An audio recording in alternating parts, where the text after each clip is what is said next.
Alors Jean-Louis Tixier, vous ne pouvez être qu'heureux de cette 43e édition, parce qu'il y a des, sans faire de mauvais jeu de mots, il y a des revenants. Mais il y a essentiellement des revenants à l'Éden, puisque les frères Lumière sont toujours présents, et encore plus leur père Antoine. Alors, moi j'aimerais qu'on parle un petit peu d'il y a 43 ans.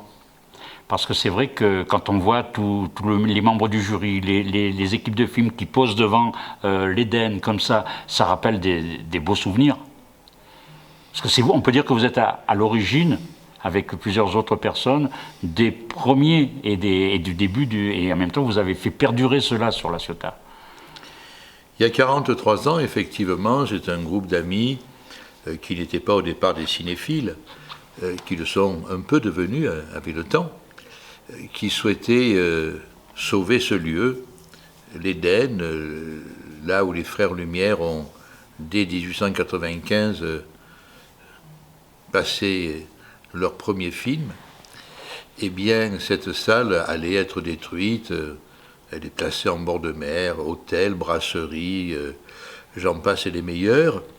Et ce petit groupe d'amis a fait le pari insensé à l'époque, de créer un petit festival de cinéma, en tout cas une rencontre pour faire connaître le lieu. Et grâce à la sympathie de certaines personnes du monde du cinéma qui ont été émues par cette volonté, un festival, La Ciotat, berceau du cinéma, a commencé ses premiers pas grâce au concours de réalisateurs jeunes, moins jeunes.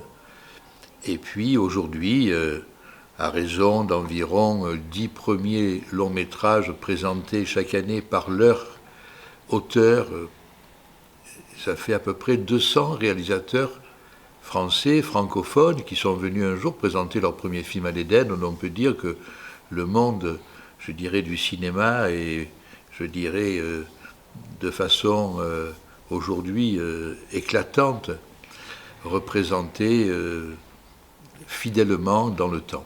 Ouais. Et donc vous êtes content de ce que vous avez entrepris avec vos amis? Mais je pense que ce qui est la récompense, c'est de voir qu'aujourd'hui, par exemple, nous avons inauguré une salle de cinéma, c'est la seule dans le sud de la France, pédagogique, pour les CM1, CM2 de La Ciotat, qui vont pouvoir eux aussi commencer à devenir de futurs réalisateurs. Et je crois que l'aboutissement, il est là. Et donc les équipes qui se sont succédées, vous les avez toujours soutenues? Mais les équipes qui se sont succédées ont toujours réussi à transmettre, et moi j'ai essayé de toujours faciliter cette transmission. Oui, et moi ce qu'ils m'ont dit, c'est qu'il fallait que ça perdure et que cette transmission, elle reste aussi, que s'ils devaient le transmettre aussi un jour, il faudrait que ça reste aussi dans cet esprit-là. C'est important de garder l'âme des choses. Et l'Éden a une âme, il faut en être digne, on essaye. Voilà, en tout cas nous, on est heureux de vous avoir rencontré il y a 43 ans, donc les années passent très vite, on ne s'en rend pas compte, et parce qu'on est passionné par ce qu'on fait, et c'est ça. Mais mon cher Gérard, tu fais partie des piliers de cette histoire. Oui, c'est vrai. En tout cas, je suis très content d'y avoir participé, d'avoir aussi donné mon petit coup de pouce à ce festival. Et tant que je pourrai, je le ferai aussi. Et tu continues en ce moment. Et oui, voilà. Merci Jean-Louis Tixier. Amitié à tous. Merci.